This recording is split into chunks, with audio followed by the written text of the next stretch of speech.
Então, o que reforçamos repetidas vezes desde, particularmente, o início da Campal na Alemanha, no ano passado, e depois em maiores detalhes na escola da Uganda, no início do ano, é o fim de Israel antigo tipificando o fim de Israel moderno. História de Cristo tipificando a nossa história. Voltando ao assunto, estamos considerando o fim do Israel antigo, a linha de reforma do fim da nação judaica sob João Batista e Cristo. E o que eu queria que víssemos, talvez o que precisamos ver nessa dispensação, mais do que qualquer outra coisa, é que temos dois testes lado a lado. Esse estudo a gente fez recentemente. Getsemane e deserto. Já está aí na internet. São os dois testes lado a lado que a gente tem. E que ela gostaria que a gente visse. Aqui no meio, nós temos 9 de novembro.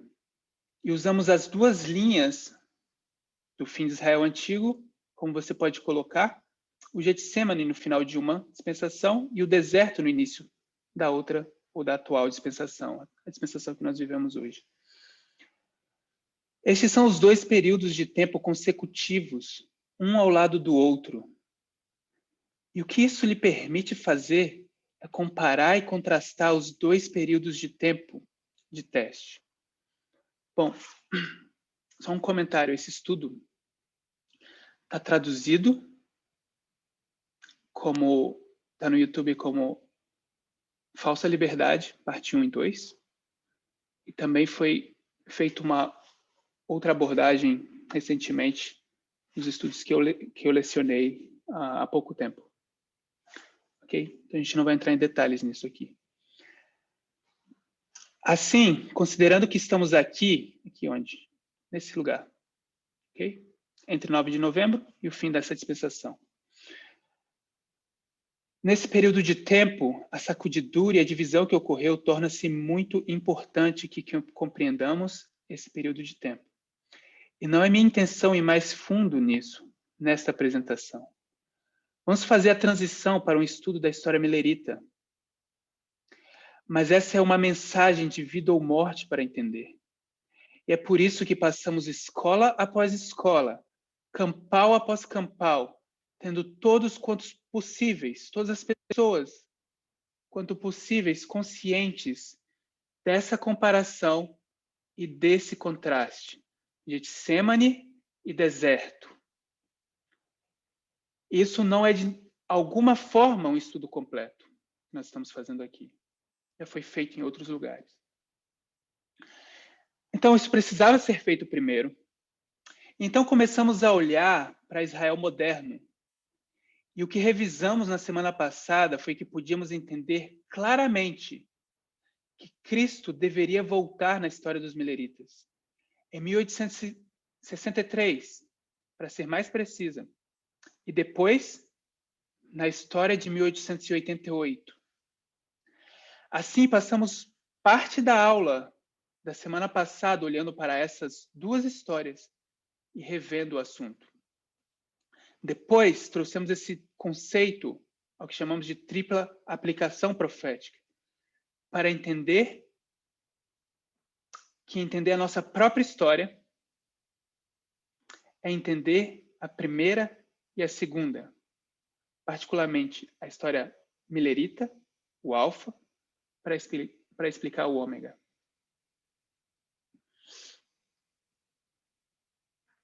Portanto, mais uma vez, há um par de outras coisas que quero colocar ou introduzir antes de ir avançando mais com a história dos mileritas. A primeira parte é como a luz se abre.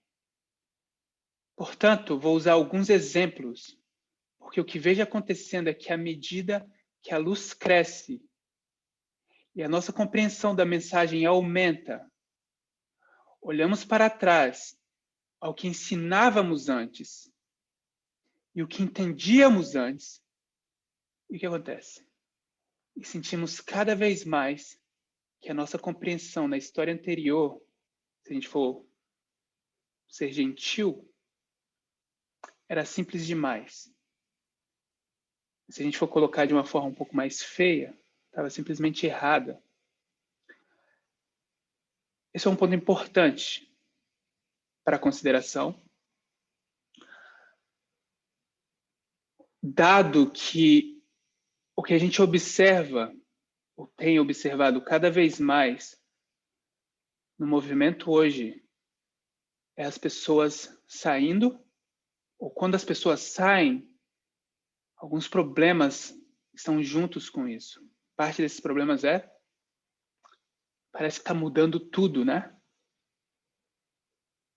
E é isso que ela quer tratar agora. Esse é o assunto que ela vai entrar. Na verdade, existiam coisas erradas aí atrás. Se a gente for gentil, vamos dizer que apenas era simples demais. As pessoas hoje estão se sentindo inseguras, particularmente considerando quando viemos a entender, como nós viemos a entender a lei dominical durante os últimos 12 meses. Mas também, em outras áreas, há uma grande dose de inquietude em relação a como estamos, como tem sido colocado por algumas pessoas, mudando a mensagem. Se cometemos erros na época, como sabemos que não estamos cometendo erros agora? Como saberemos isso? Essa é a pergunta. E a sugestão que as pessoas estão fazendo é que a nossa mensagem, ou que particularmente o ancião Parminder e eu, Tess, estamos fazendo, é apontar para as coisas que costumavam ser ensinadas nesse movimento e chamá-las de erro. E isso faz com que as pessoas sintam, não quero colocar isso de uma maneira negativa nas pessoas, não acredito que elas tenham esse tipo de intenção, então vou apenas dizer que isso as perturba e que isso é de alguma forma razoável. Mas quero explicar como vejo isso na minha perspectiva e vou usar um exemplo secular externo e um exemplo interno. Okay? Então vamos primeiro para o externo. Ok, o irmão Lucas está perguntando qual é o entendimento da lei dominical, em poucas palavras. Então, eu vou tentar não me desfocar muito do conteúdo aqui, mas o que eu vou fazer, irmão Lucas, é te indicar um vídeo para que essa pergunta fique mais respondida de uma forma mais justa, mais justa. Esse vídeo está no nosso canal, na Campal da Alemanha, que se chama alguma coisa sobre o decreto dominical. Como vai ser o decreto dominical? Alguém pode ajudar, inclusive, e postar aqui agora. Eu vou tentar não dar uma resposta muito rasa nesse momento, para evitar de não fazer jus à pergunta que é tão importante. Alguém com o microfone ligado, eu vou pedir para... Obrigado, irmã Gisele. Como se parece o decreto dominical? Esse é o vídeo que está aí no nosso canal no YouTube. Eu vou pedir para quem está com o microfone ligado que desligue, por favor.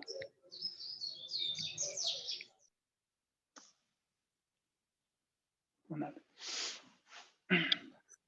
Obrigada pela resposta. Por nada, tia Angelina.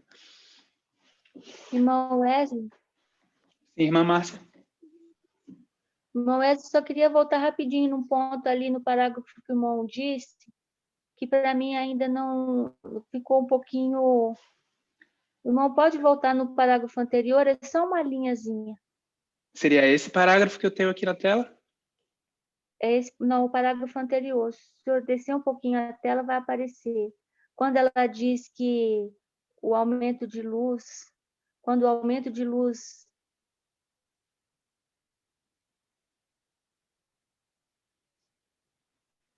É aqui, né? A primeira parte é como luz se abre. Portanto, vou usar alguns exemplos. Seria isso? É isso.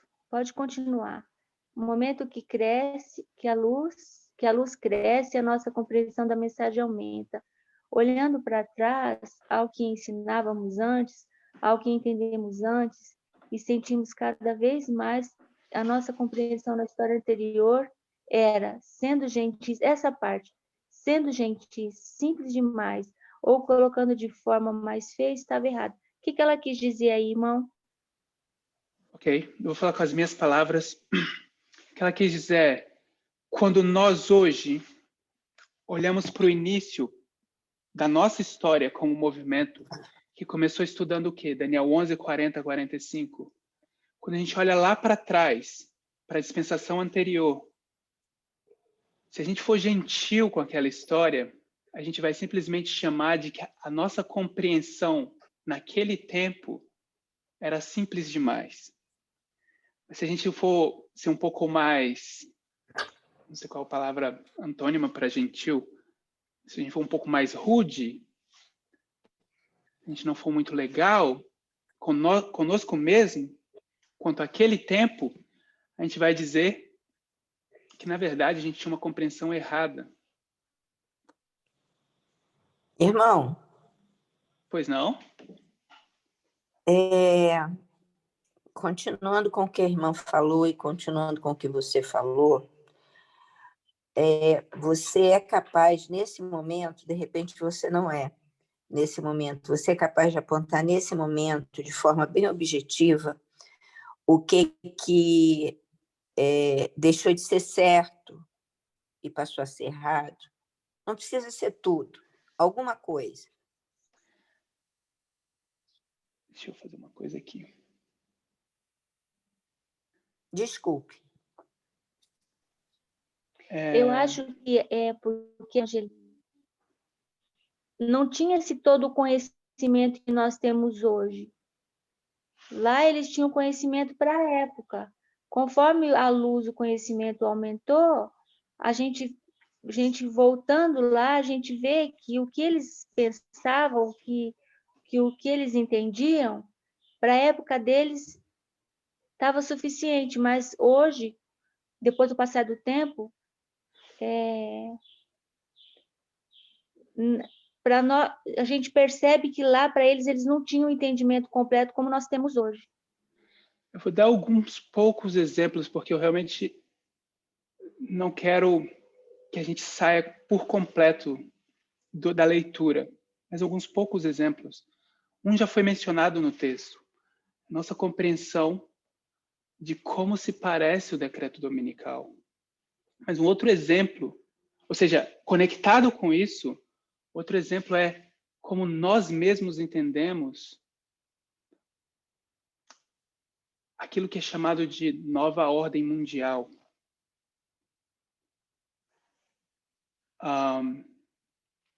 Existe uma conspiração, etc., de um jeito quase que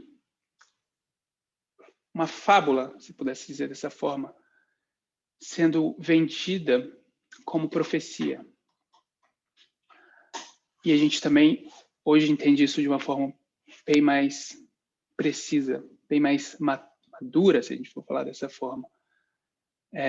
No passado, a gente simplesmente tinha uma ideia imatura de como se parecem os eventos atuais. A resposta, ou a pergunta, vai também encontrar algumas respostas durante a leitura. Então, eu vou pedir para que vocês permaneçam comigo, e na leitura isso vai começar a ser trazido também. Ok? Obrigada. Nada. Então, ela vai dar um exemplo externo aqui, de como funciona a compreensão. Ela diz, meu assunto favorito durante meus anos de educação foi química. E quando alguém diz isso, pode parecer que era um CDF, uma pessoa inteligente. E não estou sugerindo, ela diz, que eu entendesse de química. Eu simplesmente amava. Eu amava os conceitos, amava o que eu podia entender, amava o que eu não podia entender. Mas a química, a base de tudo que nos compõe e que compõe o universo, é fascinante. A maneira como as moléculas interagem. Houve uma ocorrência absolutamente horrível no Líbano essa semana. Isso faz tempo, foi aquela explosão no Líbano, ela está mencionando.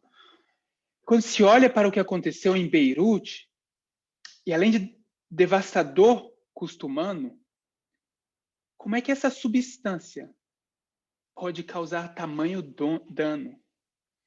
Essa substância fechada, armazenada nesse composto, que é o que acontece com aquele composto, e você tem essa reação assustadoramente incrível. Talvez você viu o vídeo da explosão. Ciência e química são assuntos incríveis. Então, quando eu estudei química nos meus anos iniciais, o que isso essencialmente me ensinou? Ela faz a pergunta. Que tudo é construída a partir deste pequeno ponto comum, chamado átomo. Então, são uma partícula, a menor partícula que existe é um átomo. Não necessariamente. Para quem não entendeu, isso aqui é um H2O, tá?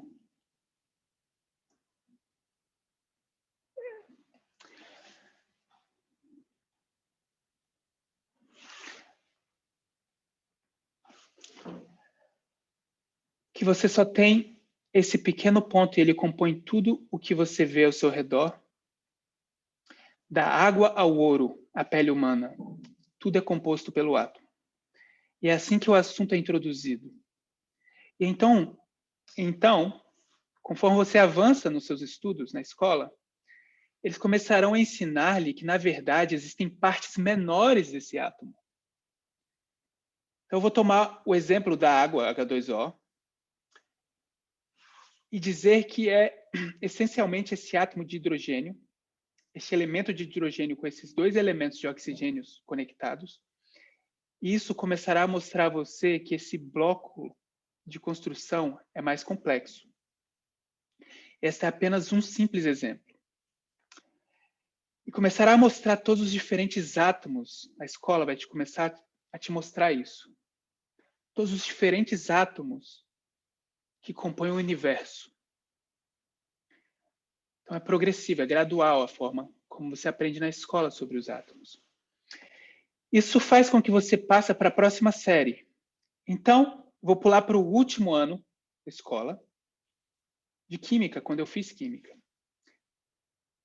E uma vez que eu estava olhando para esse nível, foi perto do último ano da minha educação que eles abordaram novamente o tema do átomo. E o que o professor disse nesse livro de química foi que um átomo era tão complexo que mesmo muitos dos cientistas que não são especializados no átomo não entendem como ele é composto. Há muito poucos cientistas no mundo, cientistas especializados que se aprofundam o suficiente para ter uma compreensão um pouco precisa da estrutura de um átomo. Não é assim que se parece. Então ela aponta para essa ilustração do átomo aqui. O que eles tiveram que admitir essencialmente é que, se quiséssemos ser duros ou severos, eles ensinam algo que, na verdade, mal se conecta com a realidade. Porque esse é o nível do qual podemos compreendê-lo e absorvê-lo. Portanto, quer haja ou não alguém na pré-escola e eles são apresentados a esse pequeno bloco de construção, ou quando você passa pela escola e começa a ter uma explicação de como os elétrons funcionam e todos esses componentes diferentes para construir um átomo, para quando você entra nas últimas séries, eles começam a admitir que é um assunto tão amplo, que há tanta complexidade nele, eles têm que nos levar através dessas simples compreensões e construir sobre elas, onde alguém como uma criança, desde alguém como uma criança ou alguém que está estudando de fato química avançada, pode começar a entender os blocos fundamentais do universo. E eu acho que é um pouco de como Deus tem que operar. Esse é meu exemplo externo. Eu vou resumir bem, em poucas palavras, o que ela disse. Ela disse que quando a gente vai para a escola, no ensino médio, e a gente começa a estudar química, o que é primeiro apresentado para a gente é uma estrutura sobre como os átomos funcionam, que é super simples. Não só que é super simples, mas tem que ser simples. Se você quiser chegar em algum momento ao ponto de entender química avançada. Em palavras simples, é isso que ela está dizendo. Quando nós estudamos química, não dá para começar falando diretamente dos elétrons, ou dos nêutrons, ou de uma outra parte, a partícula ainda menor que elétrons e nêutrons. Não me recordo o nome. Não dá para começar aí. Na verdade, a gente tem que começar de uma coisa que seja palpável para todo mundo e então construir em cima disso. É isso que ela quis exemplificar sobre como funciona o processo de aprendizado. No final ela diz, é assim que Deus faz conosco. Que Ele fez com esse movimento. Ele nos deu as coisas não muito trabalhadas e agora a partir delas a gente consegue olhar mais perto e ver o que elas realmente são. Então agora ela vai para exemplos internos. Ok? Quero que pensemos nos exemplos internos. Vamos falar sobre o rei do norte e o rei do sul. Então, começamos a entender, nesse movimento, o rei do norte e o rei do sul, em nossa história de arar a terra, ou seja, a primeira dispensação, entre 1989 e 11 de setembro.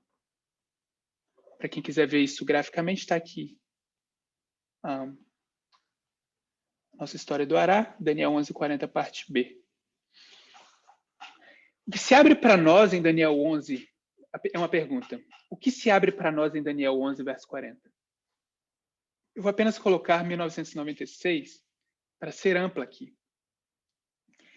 E o que é que o ancião Jeff chegou a entender em 1996, através de Daniel 11:40? Ele chega a entender que a parte B desse verso foi cumprida em 1989. Então, essencialmente, o que ele diz é que na história passada, lembra, a gente está em 1986, na história passada, exatamente 7 anos antes daquele momento, em 1989, houve uma batalha entre o rei do sul e o rei do norte. E o rei do sul foi derrotado. Então, ele é trazido para o assunto rei do norte e rei do sul. E diz que este é um assunto de história passada. O rei do sul foi derrotado. A próxima coisa que vamos ver é a lei dominical. Então, a gente viu um evento em 1989 e agora a gente só tem que esperar mais um evento, lei dominical. Foi isso que o ancião Jeff entendeu. Essa é uma compreensão incrivelmente simplista do assunto rei do sul e rei do norte, mas nos satisfez na dispensação de arar a terra, usando o modelo de agricultura. Isso era o que era necessário para nos introduzir ao assunto. Então chegamos onde? Chegamos em 2016. São 20 a 25 anos após o início da abertura do capítulo de Daniel ter começado. Então, o que entendemos? O que foi que a gente entendeu em 2016? Entendemos que essa parte B de Daniel 11 também inclui, de Daniel 11, verso 40, também inclui eventos futuros. Ou seja, que não tinha acabado em 1989. E que essa guerra entre o norte e o sul não está terminada. Então ela desenha o que está aqui embaixo, para quem quiser seguir. Ela coloca R, onde eu estou pontuando, destacando aqui, para Ráfia, P para Pânio, sendo simplista. E agora a gente percebe que o rei do norte e o rei do sul vão lutar mais uma vez no futuro. Isso a gente está em 2016. Depois vem os estudos de 2016 a 2018. E o que eles abrem é Pirro, e a Segunda Guerra Mundial. O que se abre para nós não é apenas Ráfia e Pânio, mas um contexto mais amplo, mais abrangente. Então começamos a ver que 2016 em si só é uma batalha. Se alguém se lembra, a Batalha de Ipsu. Que é uma batalha de novo em 2018. Batalha de Heracleia. E mais uma em Ráfia e uma em Pânio. Então começamos a ver que tudo isso é uma guerra de informação. Isso tudo quando? Isso tudo a gente começou a ver, não tem 2 anos, que o assunto era uma guerra de informação.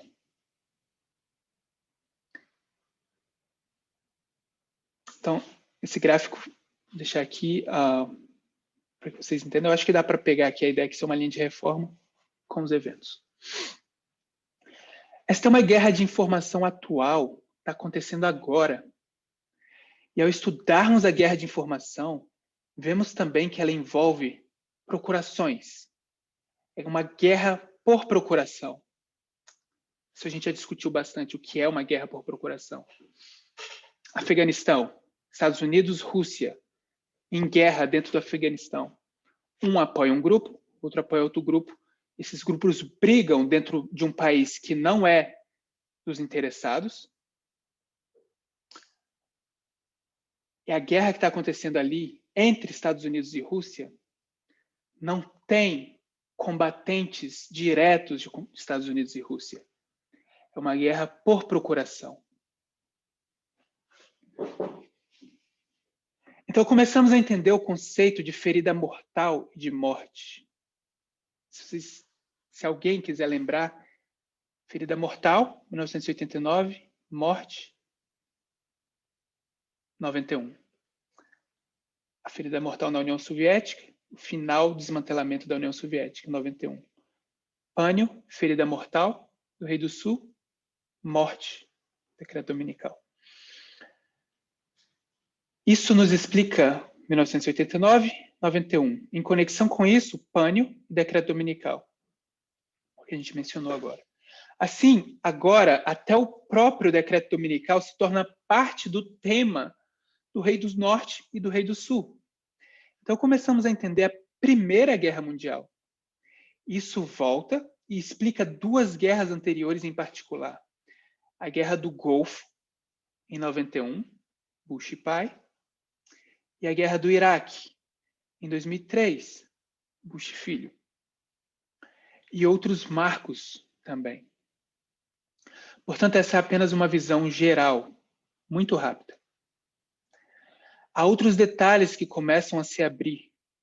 E agora passamos da história do arado, primeira dispensação, de onde fomos dessa simples explicação. Se você pensar no átomo, e dizemos 1989, Rei do Norte, Rei do Sul, completo. E acabamos, em vez disso... Deixa eu te interromper, Wesley, me perdoa. Você falou acima, para mim foi rápido demais, desculpe.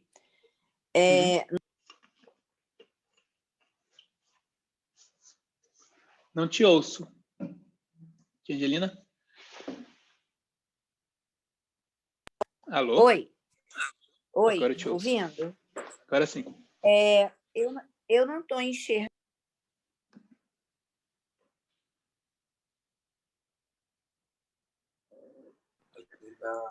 Eu não estou escutando. Tia, o microfone está desligado. Pronto, agora. Eu não tô enxergando o gráfico. Você fez uma ponte de 1989, 1989, 1991, com a Guerra do Golfo. 1989 caiu o Muro de Berlim. 1991, eu acho que foi quando Gorbachev assumiu e que realmente entregaram, né, os pontos, a Cortina de Ferro entregou os pontos. Aí você fez um paralelo aqui para frente. Você fez aqui, acho que Rei do Norte ganhando e agora Rei do Sul ganhando. Eu não entendi isso, desculpe. Ok. Vou só fazer um repasso, então. 1989 é o que a gente chama da ferida mortal, a queda do Muro de Berlim. É quando o Rei do Norte inflige um golpe que é mortal no Rei do Sul. Sim. Isso é um marco histórico, o maior acontecimento do século XX. Então, 91 é quando de fato acaba a União Soviética, o desmantelamento completo, quando Gorbachev de fato entrega a União Soviética, em 91. É a morte, ferida e morte. A gente aprendeu isso em mais detalhes quando a gente olhou para a história da queda da França, não da França, do papado em 1798. Eu não vou falar disso hoje, mas é daí que a gente viu e aprendeu isso em mais detalhes. Então, esse estudo foi feito, talvez com bastante extensão no ano de 2019, que existe um paralelo entre esse evento e esse evento. Porque esse evento marca uma morte do Rei do Sul que não é completa, porque a gente precisava ver a ressurreição. Estou falando em termos bem diretos de um estudo que já foi feito. Okay? Então, aqui é que de fato o Rei do Sul morre. Ou não que de fato, aqui é quando o verso 40 se finaliza. Rei do Sul, Rússia, ainda está ativo. Então, a gente está entrando agora em 2021, quando ele recebe uma ferida mortal que se escala para uma derrota completa disso que a gente chama do Rei do Sul. É o fim do Putin e da Rússia. Então, era só isso, é só um paralelo que existe. O que a Tess fez aqui, basicamente, ela tentou nos lembrar de que esse estudo já foi feito em algum momento e que isso se desenvolveu para a gente avançar ou para a gente aprender mais. O objetivo dela, de fato, é esse. Assim, Perdão, quem está perguntando? A tia Joana. Tia Joana. Essa ferida mortal do Rei do Sul aqui me faz lembrar, eu acho que vai ser bom para o grupo também, que ela começou e vai lá. Isso, aí. Qual foi essa ferida mortal que ela recebeu? Isso aqui é pânio, é futuro. Tudo bem? Entendi. A gente está para ver uma batalha ainda. A gente viu essas batalhas aqui, 3 batalhas. E agora a gente está para ver a próxima batalha, que é pânio.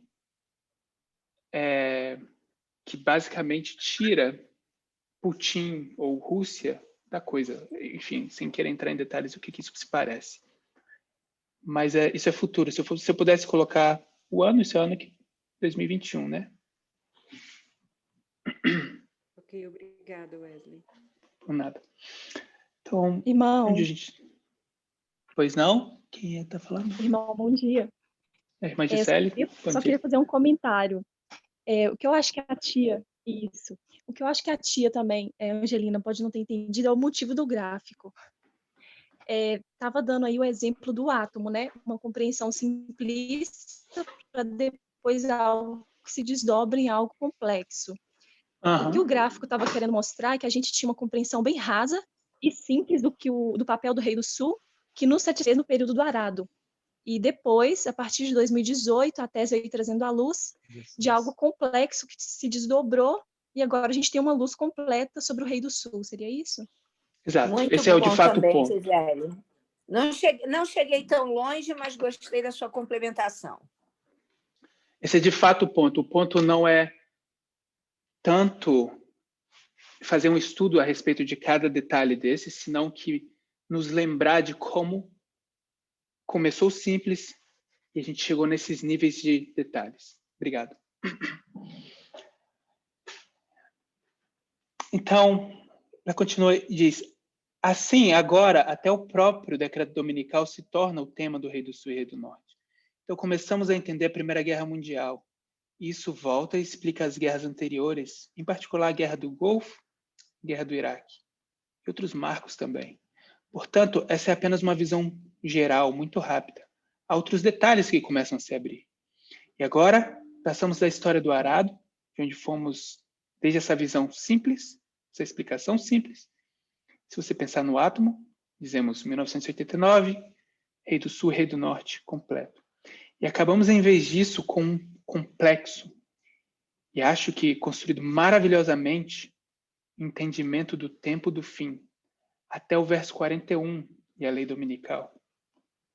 Guerra de informação abrindo até mesmo o tema das guerras do Islã radical e das guerras por procuração. A conexão entre essas guerras, esta guerra e o Rei do Sul, e o tema do Islã. Ou seja, isso começa a nos conectar com todo o assunto. Ela amplia e diz como eles se relacionam com as esferas de influência. Arábia Saudita, Irã, Líbia, Iêmen, Síria, Afeganistão, Ucrânia, Venezuela. Elas tornam uma mensagem global e não apenas Estados Unidos e Rússia. Por isso, temos seguido um curso bastante semelhante ao de como precisamos ser instruídos sobre o átomo. Ela faz um paralelo agora com a história que ela falou do átomo, com como esse movimento se desenvolveu. São 30 anos, gradualmente aprendendo. Ele começa simples. Você olha para trás e acha que o ancião Jeff estava errado ao dizer que Daniel 11:40, parte B, foi cumprido em 1989. Mas será que ele estava errado? Ele não podia dizer mais nada, na verdade. Essa era a verdade. Não tinha mais nada que dizer. Ele é limitado, porque nós somos limitados. Não podíamos absorver muito em cada um desses passos. A gente só absorvia o suficiente para cada passo. Por isso, é preciso levar 20 a 30 anos para que isso se desenvolva até o entendimento que nós temos hoje. E ainda temos mais a aprender. Foi assim que os assuntos do Rei do Norte e Rei do Sul se abriram. Mas isso também se aplica a outros estudos. Estudos como se parece o decreto dominical nos Estados Unidos? Essa foi a pergunta do irmão Lucas. Como se parece? Então, ela deu alguns exemplos, mas ela está dizendo, tem mais aqui. Como é que se parece uma ditadura nos Estados Unidos? E podemos ser tentados a pensar que o que ensinamos no passado é um erro e que isso pode fazer duas coisas. Pode abalar nossa fé nesse movimento e na liderança de Deus, ou pode construir nossa fé nesse movimento e na liderança de Deus. Para ser franca, não entendo por que esse processo abala a fé das pessoas na liderança do movimento, por parte de Deus, através de Deus. Para mim é assim, eu me sinto como uma criancinha aos seus pés, enquanto ele explica parábolas após parábolas, coisas cada vez mais complexas. Eu não poderia ter entendido isso quando eu entrei no movimento. Isso não poderia ter sido bem compreendido a partir de 1996. Ele tinha que nos guiar através de passos. E se isso se aplica a esse estudo, aplica-se a outros. Mais do que tudo, devemos ver como ele se aplica ao caráter de Deus. Porque se ele tivesse que nos ensinar os eventos externos, ou seja, se ele tem que nos ensinar os eventos externos dessa quão lento somos para entender a natureza do reino de Cristo e do caráter de Deus. Isso também é feito através desses passos suaves e incrementais. Eles podem não parecer tão gentis. Talvez eles não são tão suaves assim. Uma vez que você está dentro deles. Quando você está caminhando nessas pegadas. Uma das razões pelas quais eu acho que esse processo nos faz sentir tão desconfortáveis, talvez seja uma compreensão excessivamente simplista das linhas de reforma do passado.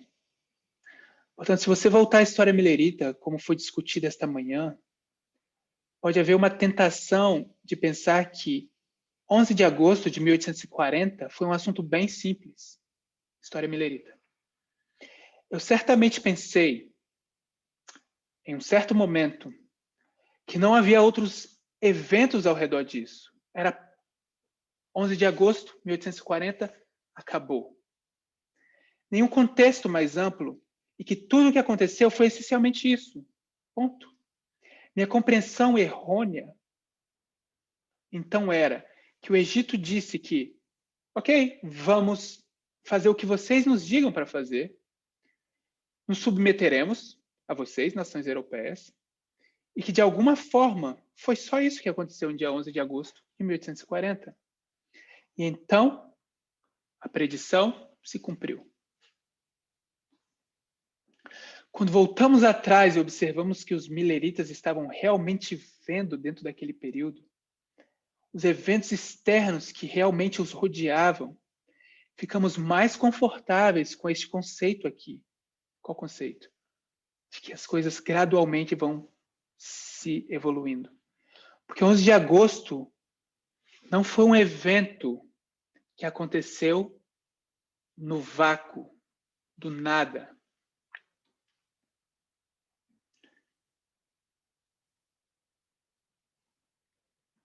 Você teve os eventos de 1798, Napoleão, Turquia e Egito. Então, tem isso aqui. Vocês tiveram todos os eventos, todos os tratados que ocorreram com as potências europeias. E como foi discutido esta manhã, ela se refere a um estudo que foi feito por um outro irmão na Austrália, houve outros eventos importantes que algumas pessoas poderiam observar e dizer que o 11 de agosto foi uma coisa bem insignificante. Deveria ser esse evento? Não deveria ser esse outro evento? Era um quadro muito mais amplo, grande figura. Assim, nossa visão excessivamente simplista de outras linhas de reforma pode nos fazer sentir desconfortáveis com a nossa própria, quando vemos as complexidades. Em outras palavras, se a gente olha para as linhas de reformas, outras linhas de reformas, de uma forma muito simples, a gente se sente desconfortável com a nossa própria. Quando a gente começa a ver assuntos complexos na nossa linha. Seguindo, deixa eu ver aqui. Está mais ou menos na metade, eu tenho 20 minutos. Vou tentar avançar bem rápido. Essa parte é bem interessante. Quando os discípulos vão a Cristo e dizem, diga-nos quais são os sinais do fim do mundo, que tipo de resposta Cristo dá para eles? Não direi que é uma resposta primário, pré-escolar, mas ele não pode responder diretamente aos discípulos.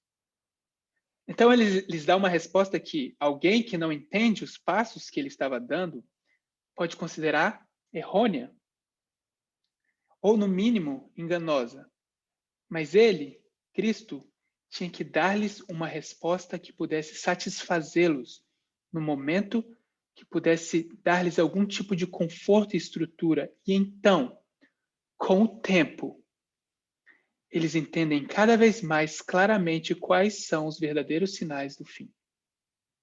Assim, quando você chega a Paulo, ele está dizendo que tudo que foi dito por Cristo no livro de Mateus, eu entendo isso.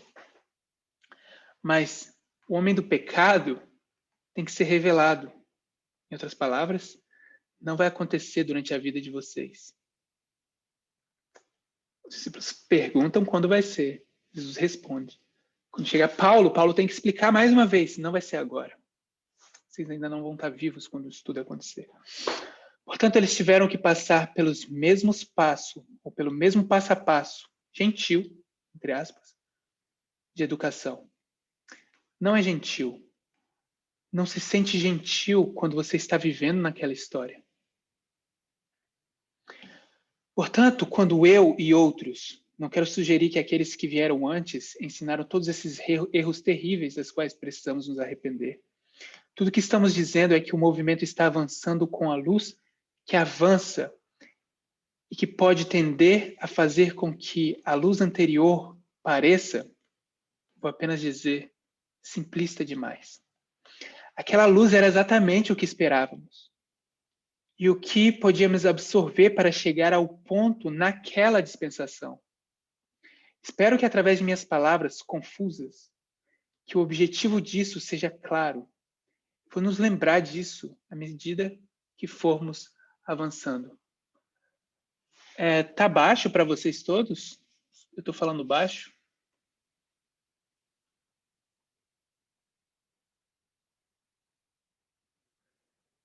Ok. Irmã Luísa, pode ser o seu microfone? Para mim, Talvez? não.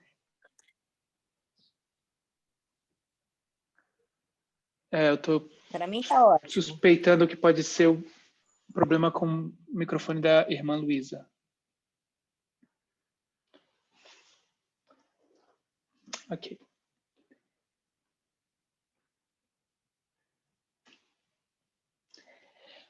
Portanto, essa é a primeira coisa que quero dizer antes de prosseguir. A segunda coisa que começaremos a discutir eu vou levá-los novamente ao fim do Israel Antigo. Fim do Israel Antigo, história de Cristo. Por mais que tentemos nos mudar para a história milerita, ela está falando isso num contexto onde nós passamos tempo demais estudando a história de Cristo. Muito tempo. E a gente estava louco para começar logo a estudar a história milerita. Então, é esse o contexto que ela está simplesmente falando. Por mais que a gente está tentando ir logo para a história milerita, é quase impossível seguir em frente a partir dessa história. Mas é só para fazer uma observação. Se você puder permanecer comigo. Eu convido as pessoas para permanecer acompanhando ela. Você tem sua linha de reforma global, 144 mil. Então, você tem o primeiro grupo chamado os discípulos. Ok? Então, isso aqui é uma linha, ou essa estrutura, esse grupo de linhas aqui, é algo que nós todos estamos familiarizados. O Gabriel está me falando que está alto demais. Abaixem o volume aí, se estiver muito alto, tá bom?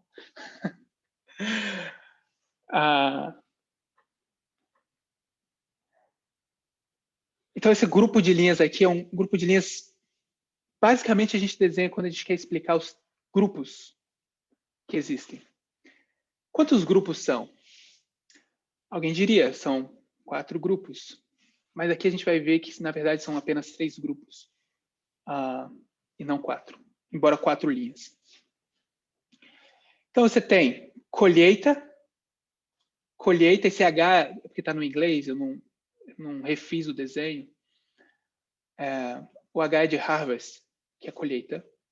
Colheita, colheita e colheita. 4 colheitas. Assim, quando olhamos a estrutura para o fim... Deixa eu fazer uma coisa aqui, só um minuto. Aqui. Para o fim do Israel Antigo, temos 3 grupos chamados. E eu quero fazer notar que são 3 grupos. 3 grupos ou 4? Porque são 4 linhas. Eu vou argumentar que são 3.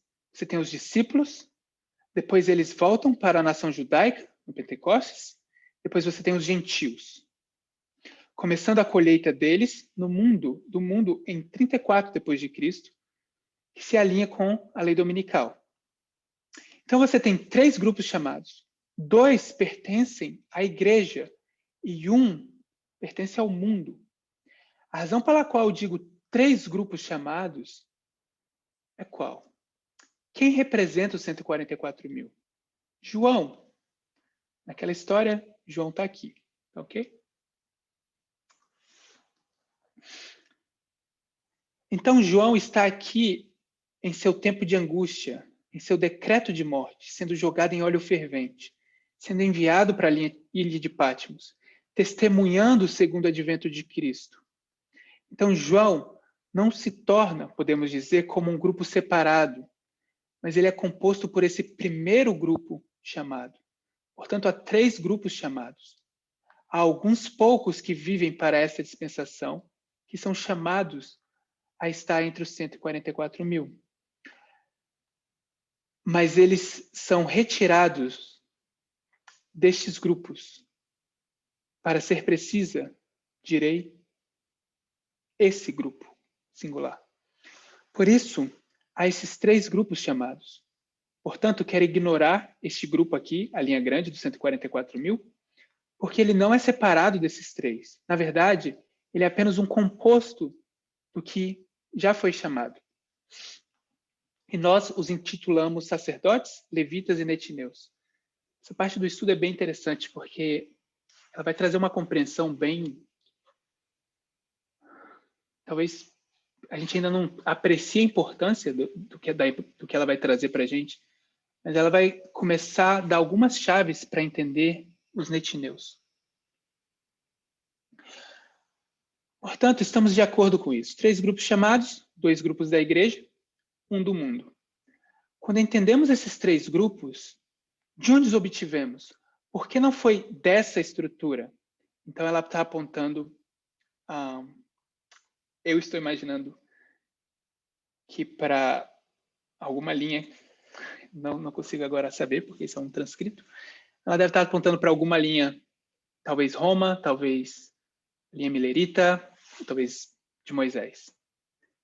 Muito mais provável que Moisés ou linha Milerita.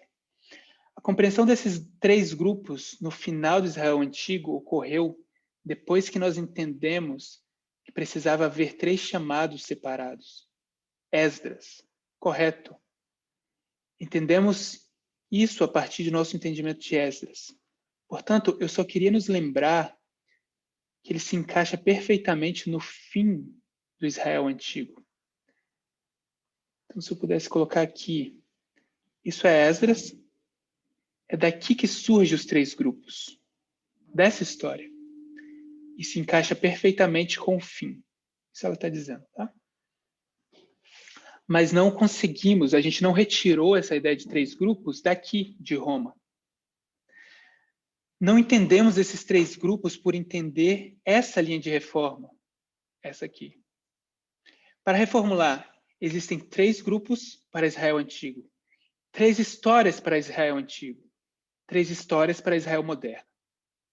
O período de tempo para quando eles são chamados para sair do Israel Antigo, chamados para sair do Egito, chamados para sair de Babilônia e chamados para sair de Roma. 3 histórias.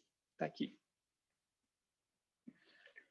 Então, são essas as 3 histórias do Israel Antigo. Há um alfa e um ômega. Temos 3 histórias para o Israel moderno. Mileritas, a história de 1888 e a história dos 144.000. Também um alfa e um ômega. E é essa história que temos estudado ao longo dos últimos meses para entender mais claramente a nossa história. Quando discutimos os 3 grupos que são chamados para sair de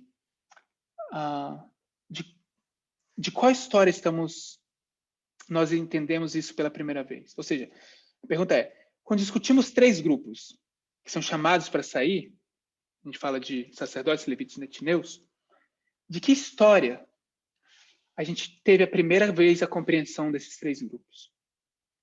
Porque não foi dessa aqui, e ela aponta para a linha de Roma. Não foi da linha de Cristo. Então, um irmão e uma irmã disseram Esdras, se referindo ao chat, estava sendo feito ao vivo também. E em que história está escrito Esdras? Essa aqui, Babilônia. E aponta para a Babilônia. Então, foi a partir dessa história, o chamado para sair de Babilônia, onde vimos pela primeira vez que existem 3 grupos. 2 grupos da igreja. Primeiro, a igreja chamada. Depois, a igreja chamada novamente. E depois, uma vez que a igreja tenha sido resolvida, então o mundo. Sempre que ensinei isso, ensinei a partir de como vemos a estrutura no final de Israel Antigo. História de Cristo. discípulos, judeus e gentios. Mas onde originalmente isso foi entendido foi a partir dessa estrutura, Babilônia, Esdras, o chamado para sair de Babilônia. Você encontra isso no livro de Esdras, quando o povo está sendo chamado. Esdras 8:15 diz: e ajuntei-os perto do rio que vai a Ava, e ficamos ali acampados 3 dias. Então atentei para o povo e para os sacerdotes, e não achei nenhum deles, dos filhos de Levi. Então ele está vendo que ele chamou esses israelitas para sair de Babilônia, os sacerdotes saíram, mas qual o problema que ele tem? Não saiu nenhum levita. Então, eles precisam fazer uma segunda chamada para sair de Babilônia. Saiam. Então, você tem 2 chamados na Babilônia para chamar o povo de Deus, a igreja, sacerdotes, depois levitas, e depois houve um terceiro chamado, um terceiro grupo que precisavam voltar com eles para realizar o serviço do santuário.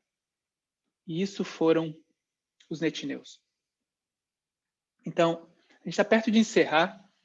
Eu vou tentar correr, porque eu tenho só 5 minutos. Provavelmente eu vou ter que passar um pouquinho. Não são menos que 3 páginas. Os netineus. Agora ela vai falar dos netineus. Quero dar um contexto de onde encontramos os netineus, de como nós entendemos os netineus. Então temos Esdras 8, verso 20. Quero ler uma explicação de concordância, não deste verso. Vou passar para outro.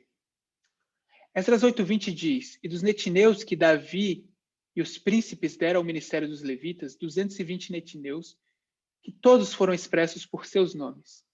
Assim, 3 grupos. Sacerdotes, depois viram que não havia levitas e depois precisavam de levitas. E depois havia pessoas designadas à igreja para o serviço dos levitas, os netineus.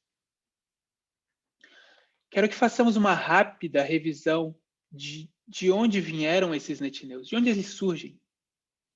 E você encontra a história no capítulo 9 de Josué, a história dos gibeonitas. E eu não vou ler essa história por questão de tempo. Podemos parafrasear algumas partes. Essa história se trata do engano dos gibeonitas. Quando os reis de Canaã se reuniram para lutar com Josué e Israel, todos estavam em um só acordo, e os gibeonitas viram o que aconteceu com Jericó e Ai. Para quem não sabe, Jericó é um símbolo de pânio, e Ai é um símbolo do decreto dominical. Isso foi feito na conferência da Alemanha, ano passado.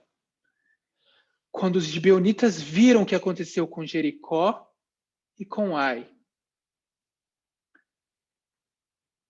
e para se salvarem, porque eles temiam o que aconteceu em Jericó e Ai, para se salvarem, eles se engajaram em enganar Josué e Israel.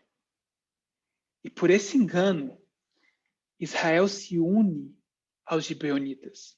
Israel e Josué foram enganados e se uniram aos gibeonitas. Então eles perceberam que foram enganados, mas não podem, nesse momento, voltar atrás em sua palavra. Portanto, agora eles estão presos aos gibeonitas. O povo de Deus está preso aos gibeonitas. Vou ler agora o verso 27 de Josué, capítulo 9. E naquele dia, Josué os deu como rachadores de lenha e tiradores de água para a congregação e para o altar do Senhor, até o dia de hoje, no lugar que escolhesse. Portanto, esses gibeonitas, eles não eram israelitas. Eles formaram, por algum meio de engano, decepção, essa aliança com Israel e Josué. Essa aliança com Israel e Josué os nomeia, essencialmente para o serviço do santuário. Eles devem ajudar os levitas. Para ler um comentário sobre isso, agora a gente vai ler um comentário sobre isso. Suas vidas foram poupadas e eles foram incorporados com Israel na associação com o serviço da casa de Deus. Essa posição os tornou tão improváveis quanto possível de seduzir Israel da lealdade de Jeová. Portanto, se podemos ver a sabedoria do que Josué fez sob a direção de Deus. Ou seja, há uma sabedoria aqui em colocá-los, pessoas que não são do povo, para trabalhar no templo. Então, o que ele vai fazer? Não, perdão. Você tem essas pessoas que não são israelitas e que agora estão em aliança com Israel. Então, o que ele vai fazer? Para que não afastem o povo do santuário, longe da adoração a Deus, ele lhes dá uma posição nesse próprio serviço do santuário. Os gibeonitas ficaram conhecidos depois como netineus, que significa dados. Eles foram dados. Estamos prestes a acabar. Portanto, é daqui que se diz que os netineus vieram. Para citar Patriarcas e Profetas, página 369, então a gente fala sobre esse incidente com os gibeonitas, que lhes foi permitido viver, mas que estavam ligados como servos ao serviço do santuário. Tais condições eles aceitaram com gratidão, cônscios de que haviam estado em falta, alegres por adquirirem vida, fosse qual o modo. Eis que agora estamos na tua mão, eles disseram a Josué. Faze aquilo que te pareça bom e reto, que se nos faça. Durante séculos, seus descendentes estiveram ligados ao serviço do santuário.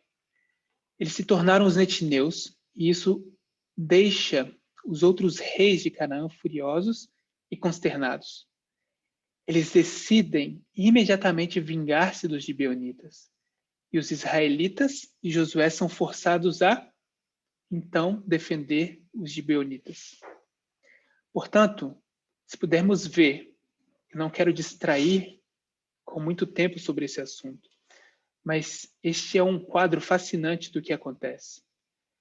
Você tem esse grupo que não pertence ao povo de Deus por direito, mas eles veem que Canaã, que os inimigos do povo de Deus estão prestes a serem destruídos, e o que eles, Canaã, e que os inimigos do povo de Deus estão prestes a serem destruídos, e o que eles dizem? Compremos a vida em qualquer condição. Condição essa? Engano. Então eles decidem por qualquer meio necessário ligar-se a Israel e fazem isso.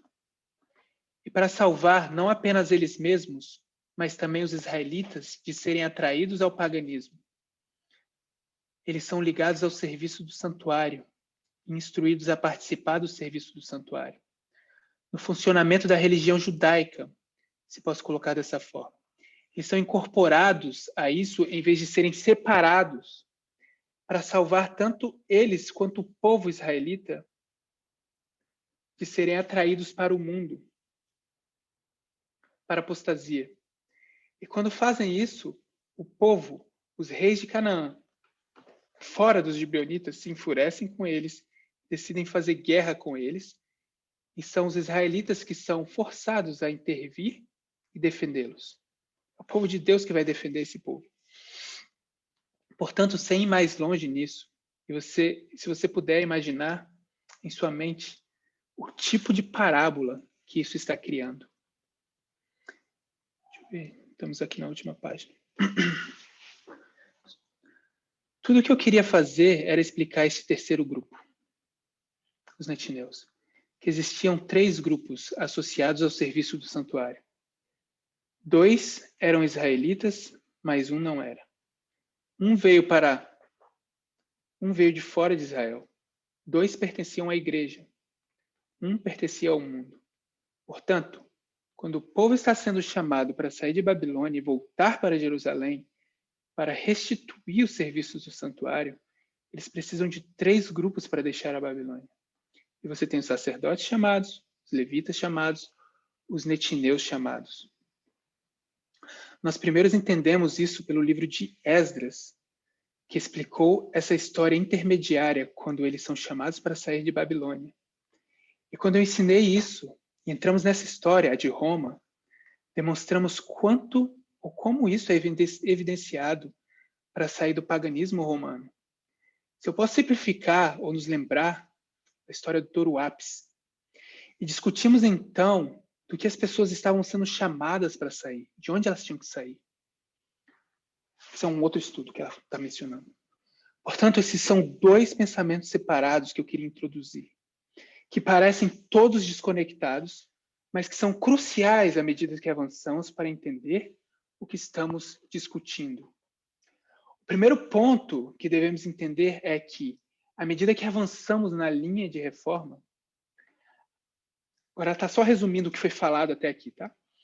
Primeiro ponto, à medida que a gente avança em uma linha de reforma, as verdades ensinadas antes podem ser vistas como sendo excessivamente simplistas, para não dizer erradas.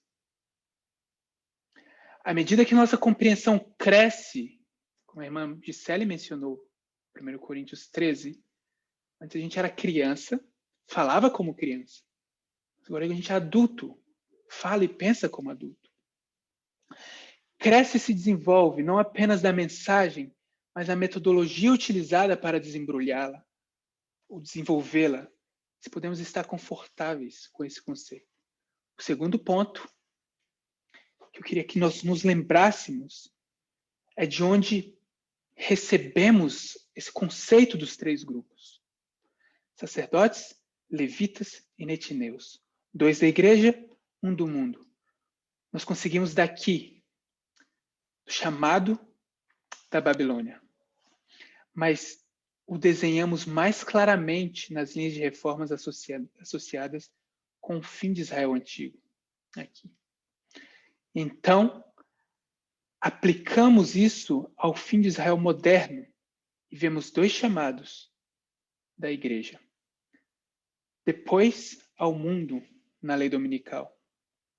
Uma vez estabelecidos esses dois pontos, quero que voltemos à história para a linha milerita, aquelas que temos a intenção de discutir. Então, essa é a parte 1 do estudo. A parte 2 é onde ela realmente começa a tratar da fala das nações, entrar na história milerita.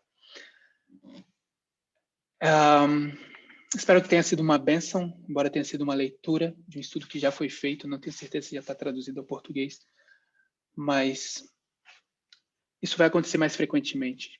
Esse tipo de estudo, esse modelo de estudo vai acontecer mais frequentemente para reforçar a nossa necessidade de seguir vídeos que muitas das vezes a gente não tem tempo, não consegue assistir. A gente vai encaminhar esse documento para vocês lerem no grupo, tá bom? Irmão, tem só como explicar por que a gente associou Esdras à Babilônia?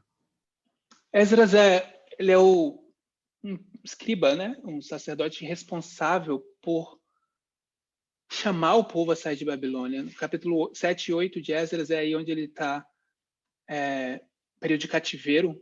Na verdade, ele não é mais período de cativeiro, já tem que sair. A construção do templo já está acontecendo e ele tem que chamar as pessoas para sair de Babilônia. E quando ele faz isso, não todos respondem. Então eles têm que chamar de novo a fazer esse chamado. Então a razão por que Esdras está conectado com Babilônia é esse período de cativeiro que existiu aí em Babilônia, e Esdras é parte dessa história, contexto histórico dele. É interessante porque, assim, 1888, a gente associa sempre a rejeição da Nova Luz, né? Uhum. Na história da Igreja Adventista. E isso teria um forte apelo se não fosse Esdras, se fosse Zacarias ali. Porque o que acontece? Ellen White comenta muito sobre a necessidade do segundo João Batista, o terceiro Elias, né? Que é a mensagem de arrependimento.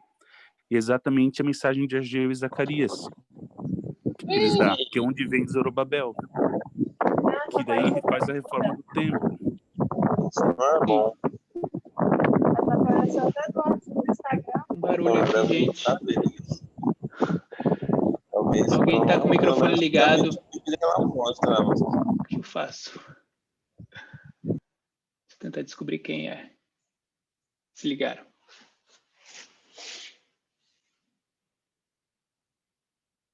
Sim, irmão. Obrigado pelo comentário. São pontos interessantes. Não sei se você quer comentar mais alguma coisa. O título do vídeo é A Fala das Nações. Eu acho que isso não está traduzido ainda.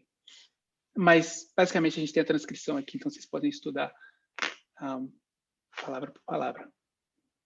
Vou convidar vocês para fazerem uma oração, porque em 20 minutos a gente começa de novo o sermão com o irmão Pedro.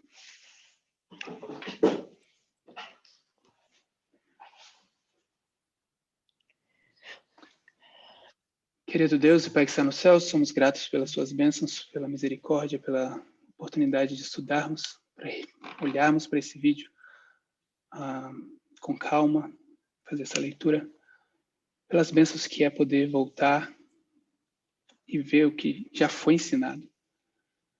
Que Ele está com cada um de nós, que possamos cada vez mais nos engajarmos em nos unirmos em estudo e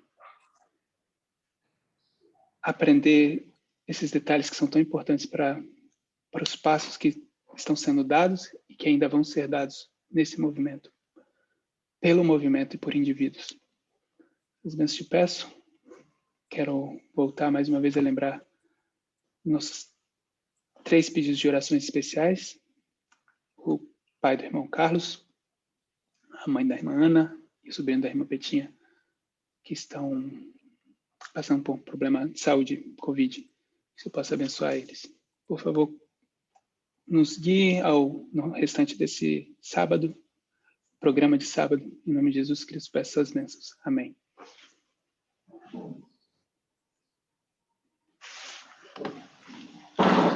Então, eu convido vocês a